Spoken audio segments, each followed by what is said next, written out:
Bismillahirrahmanirrahim. Assalamu alaikum. In this lesson, we'll be analyzing the poem A Long Journey by Musaemura Zimunya. Through decades that ran like rivers, endless rivers of endless woes, through pick and shovel, shambok and jail, oh, such a long, long journey. So, the first line of A Long Journey introduces decades of suffering through a simile. These years, the speaker says, ran like endless rivers of endless woes. Okay, so the decades in question the poem will reveal are the years between 1890 to 1980, when Britain colonized Zimbabwe, inflicting violence and injustice on the people who lived there. The speaker remembers this as a time of pick and shovel, shambok and jail. In other words, of abuse, cruelty, and imprisonment. The pick and shovel are the tools that Zimbabweans used in construction and land development when forced to work for British colonists. This serves as a metonym for the unwilling labor. Pick and shovel would serve as a metonym for the unwilling labor. Then a shambok is even more menacingly is a heavy leather whip, which is often made from hippopotamus or rhinoceros's hide. So while the shambok was first used by herdsmen for cattle driving, it was later employed by British colonial police forces as a weapon to beat Zimbabwean civilians. Jail, meanwhile, speaks for itself. So these years of colonial violence, thank goodness, are over now. The speaker and their country have come out on the other side of the river of time, but only after a long, long journey. So the intense epixis on long there suggests that it is hard for the speaker to even begin to convey how endless that journey to independence felt when it was actually happening.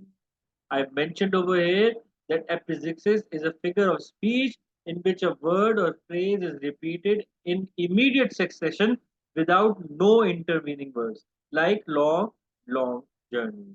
Okay, so this epizixis on long suggests that it is hard for the speaker to even begin to convey how endless, how lengthy, how long that journey to independence felt while it was actually happening, while it was actually in the process.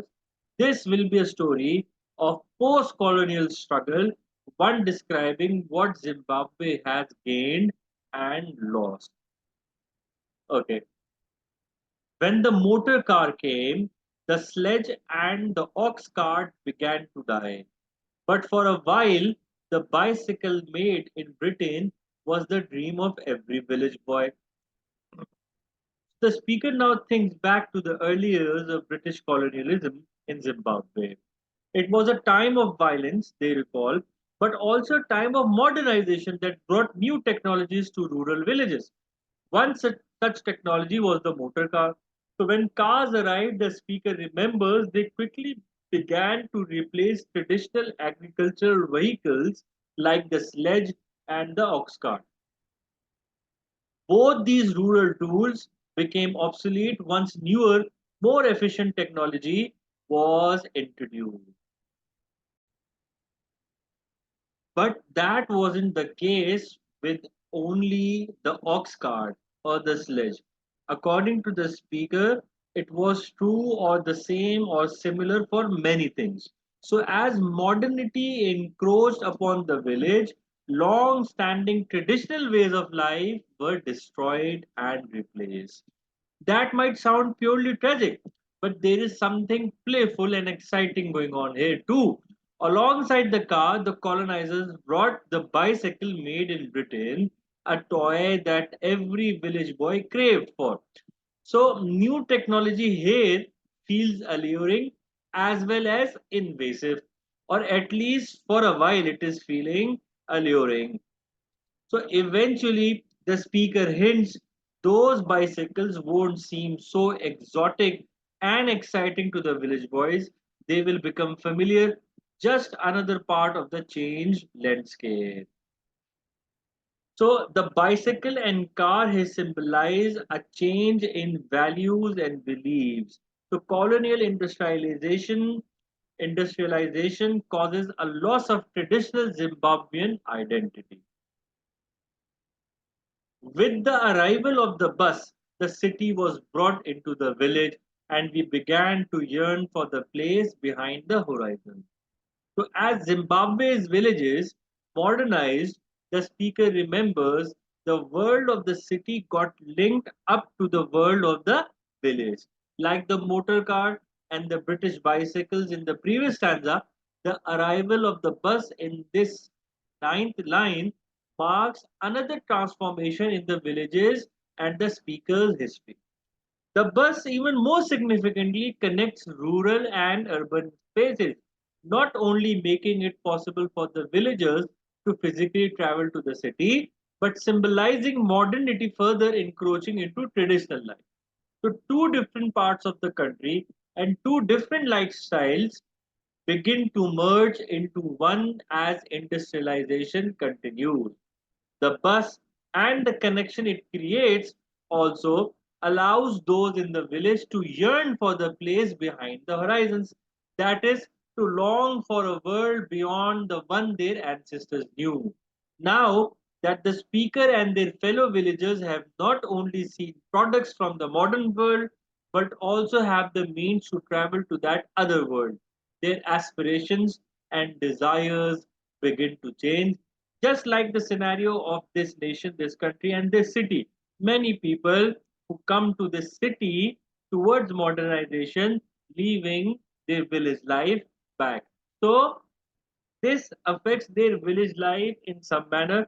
This affects their aspirations also, their desires also in some way or another. Because their desires they start changing because a person who happened to live most of his part of life in villages, once they get to see the sparkling nature of the city life, they tend to get attracted towards it. So their ideology, their lifestyle, their way of living of village, everything changes. Such a long travel it was, a long journey from bush to concrete. The poem now introduces a sudden short stanza, just 2 lines long. Here, it feels as if the speaker is pausing to reflect, shaking their head over the changes they have just described. Now, listen to the repetitions over here. Such a long travel it was, a long journey from bush to concrete. The parallelism and the diacope on long stresses the difficulty of both a literal and a metaphorical journey. So, on the literal level, it is a serious track to get from the rural village to the city. But metaphorically, though, this is a vision of how hard it was to get from bush to concrete. Again, there is a metonym over here. This concrete and this bush, they both of them are metonyms for traditional and modern ways of life. So, in other words, there is a vast difference between how Zimbabweans once lived and how they live now. The use of the word travail here, meaning a tireless trial and exertion, also suggests that this has been a painful journey. Readers might here look back at the first stanza's allusions to pick and shovel, shambok and jail with a shiver. Kaise? Colonialism didn't just come in and change things in Zimbabwe. It changed them through cruelty and oppression. Yes, in these stanzas we see that they have come on to the modernization, but the procedure, the process involved cruelty and oppression. So this passage might also evoke the way that colonialism literally reshapes the environment by paving roads, clearing forests, and erecting buildings. This is the literal, how literal changes of colonialism.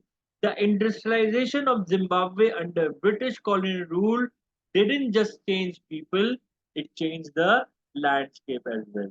So, If it is changing the landscape, it is literal. When it is changing the aspirations of the people, the lifestyles of the people, it is metaphorical then.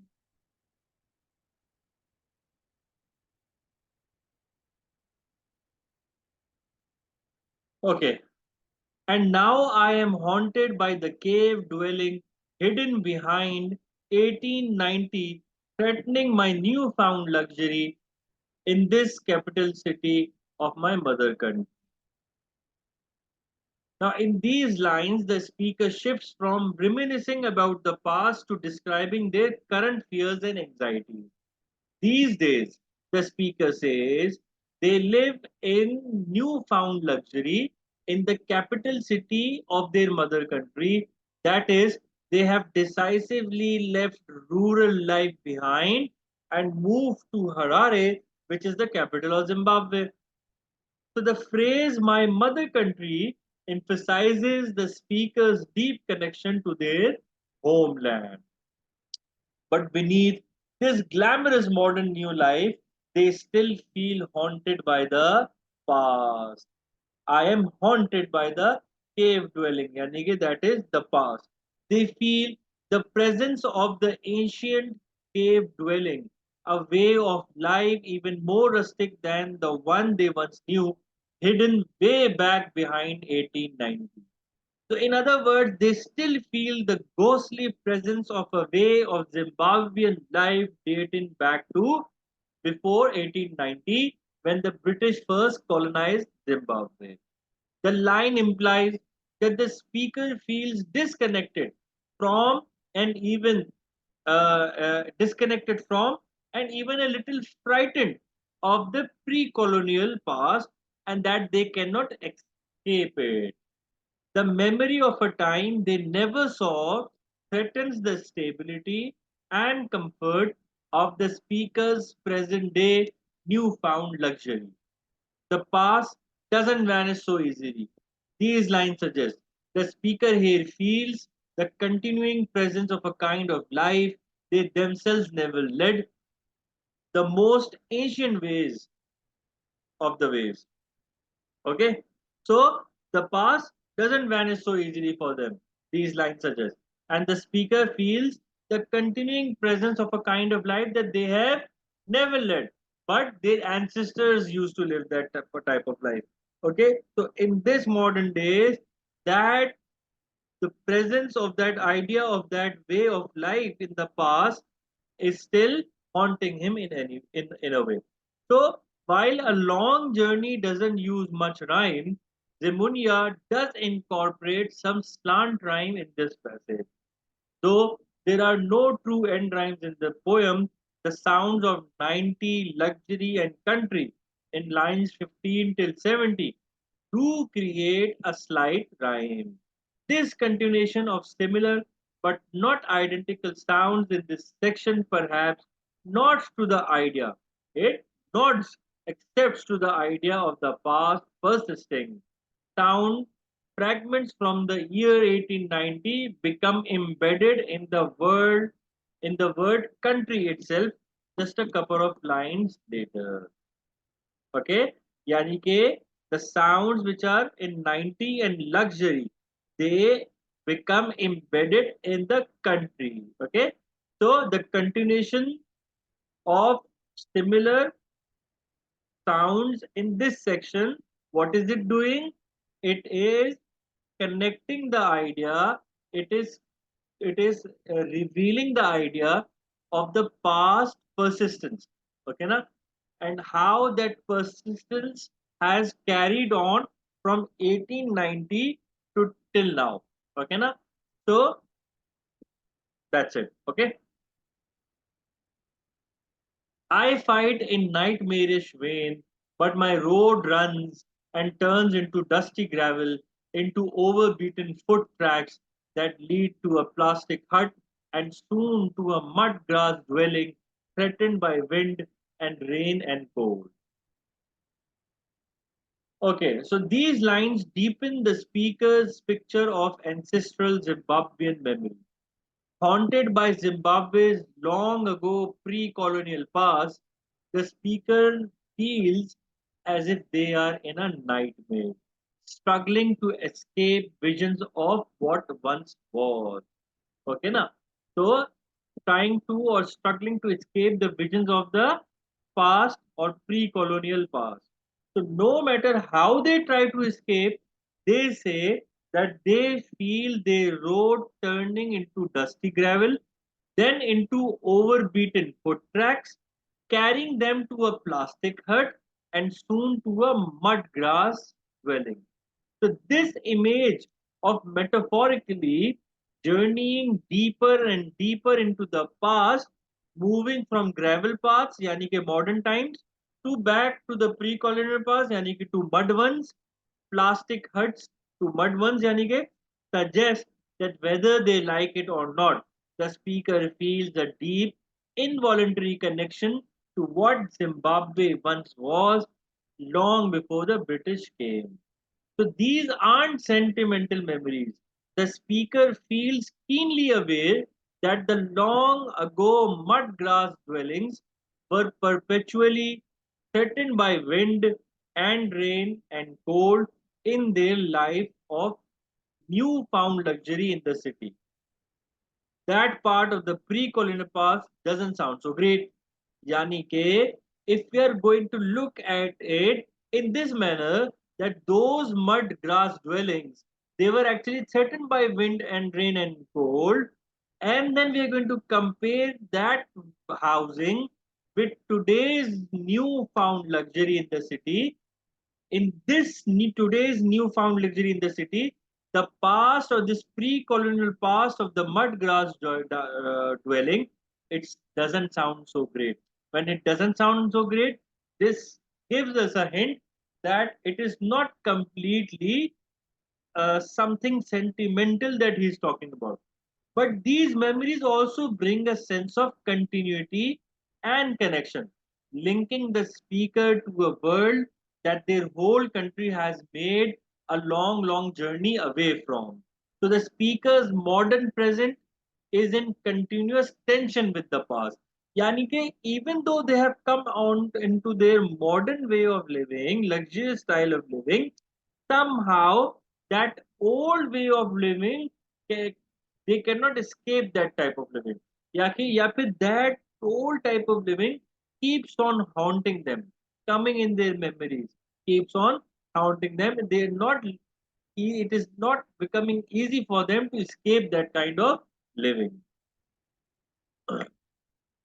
We have fled from witches and wizards on a long, long road to the city, but behind the halo of tower lights, I hear the cry from human blood and wicked bones rattling around me. Now, lines 23 and 24 further develop the tension between the speaker's modern, urban life and the rural, pre colonial past.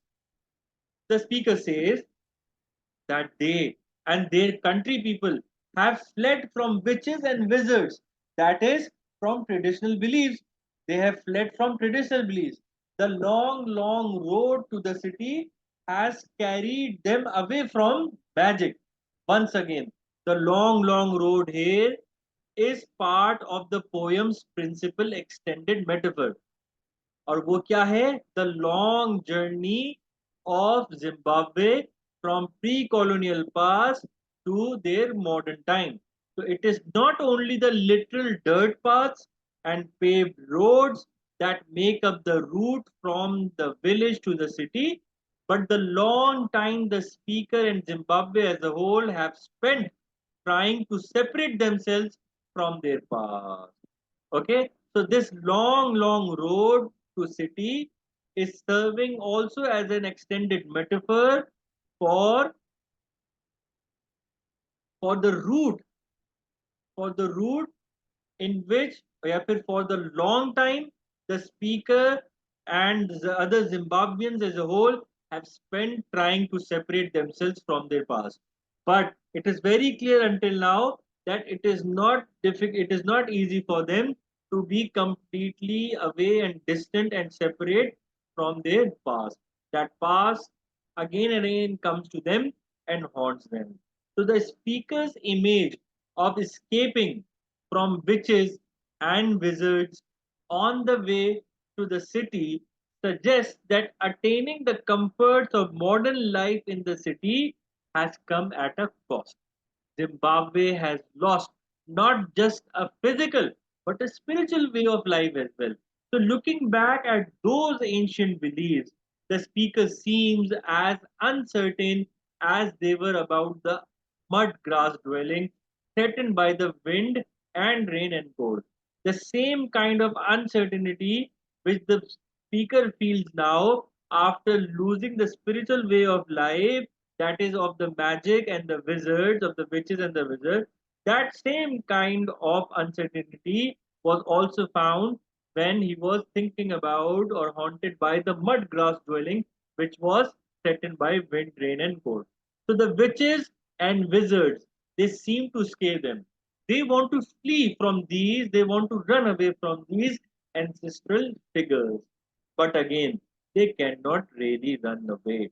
They cannot really escape beyond the halo of tower lights. Halo, the glow of the tall buildings in the modern Harare, they still hear the cry from human blood and wicked bones rattling around him.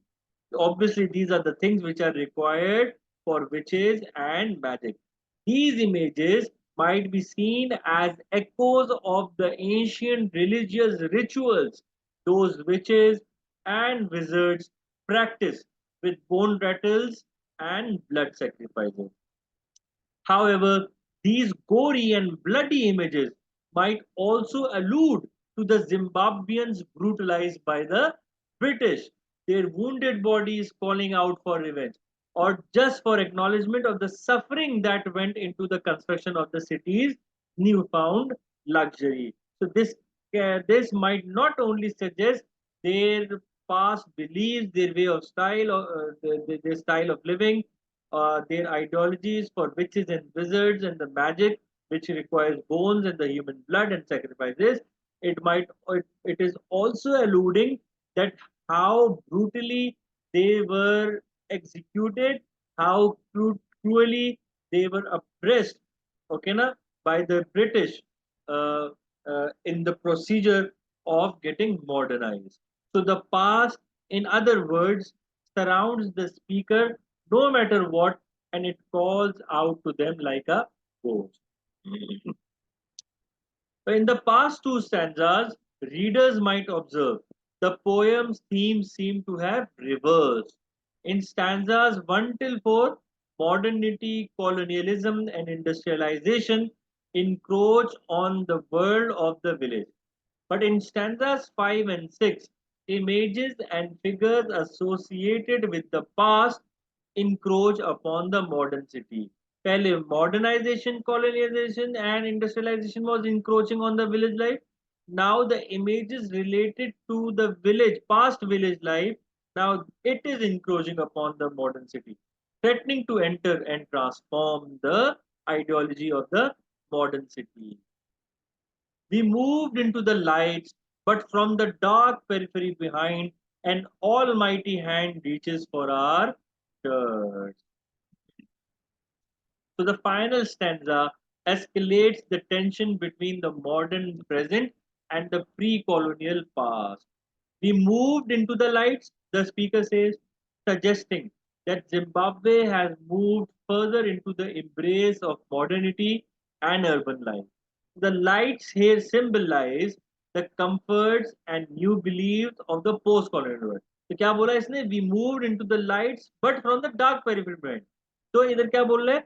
We moved from the light into the lights. It is suggesting that Zimbabwe has moved further into the modernization and urban life. The lights here symbolize the comforts and the new beliefs of the post colonial world. But there is a dark periphery around that electric glow. The past, as the speaker has vividly suggested, is never very far away, no matter how long a journey one takes to escape it. And in Zimbabwe's case, that past involves both a lot of terrible suffering and a lot of lost tradition and culture. So, beyond the halo of tower lights, the speaker says An almighty hand lurks, threatening to reach through the light's protective barrier, grab the speaker and their fellow citizens by their shirts and pull them back into their memories. Painful and melancholy one, horrific one, and the terrible ones. So that strange ghostly hand metaphorically suggests the sheer power of the past and perhaps even hints at something even bigger, a godlike force that demands history be reckoned with. So these images suggest that this modern post-colonial Zimbabwe is not all that far removed from the hardship and poverty of the recent past. To this poem speaker, the modern world feels fragile and endangered, and there is no way to live there comfortably without a deep denial of the years that lie behind the present. The Zimbabwe's past continues to cast a shadow over everyday life. With this, we move on to the themes. The first theme is the complicated legacy of colonialism. The Zimbabwean poet Zimunya and his poem A Long Journey describes the complex series of transformation that a village undergoes during British colonial rule. On the one hand, the poem suggests that colonial rule helped to usher in a better life for many. But at the same time, the poem illustrates the immense suffering and violence colonialism created and hints that instability and unrest are as much a part of the colonial legacy as are the comforts of a more modern world. The second theme happens to be the cost of development. A long journey explores the impact of industrialization on a rural village in Zimbabwe. While the speaker appreciates many of the comforts and conveniences of modern life, they also struggle with the fact that such development distances them from their ancestral past. So, the development the poem illustrates often comes at the cost of culture and tradition. The symbols. The symbol over here is the city light. The city lights that shine from building windows and street lights in this poem's capital city symbolize industrialization and modernity. So just as the lights illuminate the city at night, the development of the country reveals new paths forward following independence. So these lights then suggest Zimbabwe's advancement towards a modern technological way of life. Then the poetic devices, we have gone through simile and alliteration. So, what is happening in alliteration? Alliteration intensifies moments in the poem. For example, the rough guttural R sounds of ran like rivers and road run in lines 1 and 19. They help to highlight the length and difficulty of the journey the speaker is describing. Similarly, in line 5, the crisper sounds of motor car came and ox cart add a sharp bite to the speaker's description of modernity encroaching onto the village life. The alliteration in line 7-8, the bicycle made in Britain was the dream of every village boy. Okay, these bold sounds link the bicycle to its place of origin, emphasizing the fact that to the children of the speaker's village, the bike is an exciting dream of every village boy. Then the other ones are repetition and extended metaphor and allusion. And we have talked about all of them. With this, we're going to move on to the form. So a long journey is written in free verse. It doesn't use a regular meter. It doesn't use a rhyme scheme. The poem 30 lines are divided into 7 stanzas of all different lengths. The shortest is only 2 lines long. The longest is 9 lines long. So Zimunya shaves these flexible stanzas to match the progression of the poem's story. For example, the first four short stanzas follow Zimbabwe's movement from bush to concrete, yani ke rural to urban life, by way of dire colonial cruelty. Then comes the fifth stanza, 9 lines of agony, in which the speaker reflects that though they are happy enough in the newfound luxury of city life, they feel continually haunted by thoughts of the village life they came from and by dark memories of violence and suffering. So the movement into that surprising long stanza marks an emotional turning point. Then meter, there is it because it is a free verse poem. There is no meter in it. And then rhyme scheme. So this poem doesn't use a rhyme scheme. The lack of rhyme here helps the speaker's voice to feel sincere and reflective, almost as if readers are listening in on the speaker's thoughts. While there are no true end rhymes in the poem, Zimunya does create a short series of slant rhymes in lines 15 till 17, 90, luxury, and country, all in a row. That subtle effect might tune in with the idea of Zimbabwe's past persisting into present. Speaker. The speaker in this poem is a resident of Zimbabwe. While they have experienced life in a rural life and lived through British colonial rule as well as the country's independence, they have since moved to the capital city, Harare. While the speaker appreciates and enjoys many of the comforts and conveniences of the modern urban life, they also struggle with the fact that this new way of being distances them from their ancestral past. So the readers might easily imagine that Zimunya himself is the speaker. He was born in British occupied Zimbabwe in 1949, lived through the British colonialism, and moved to Harare in 1980. Literary context. So this Zimunya, who's still present, uh, he included a long journey in his 1985 book Country Dawns and City Lights.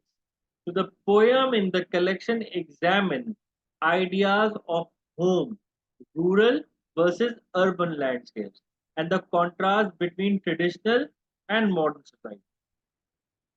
His previous poetry collections, Thought Tracks and Kingfisher, and other poems discuss similar themes. So, Zimunia's poetry, with its anxiety for the future and reflections on the lasting aftershock like effects of the past on the present, is often rooted in the years of Zimbabwe's early independence from Britain. Historical context. A long journey charts the long and sad history of British colonialism in Zimbabwe. Britain's grip on the country began in 1890 when the first British colonists set out to Zimbabwe. Now, British colonists deprived native Zimbabweans of their rights over the country's resources, including gold, silver, and tobacco, and installed racist governments that made Zimbabweans second class citizens in their own land. So, by the late 1950s, resistance from native Zimbabweans grew. A number of African liberation political parties formed. Throughout the 1970s, continued resistance from the Zimbabwe African National Union, alongside increased diplomatic pressures from other countries, pushed Zimbabwe closer to independence. Transitional elections were eventually held in the late 1970s, and in the spring of 1980, Zimbabwe achieved independence from Britain. But as this poem documents, the repercussions of colonialism didn't end when the British government ended. With this, we're going to complete this lesson. If there are any questions, please feel free to ask.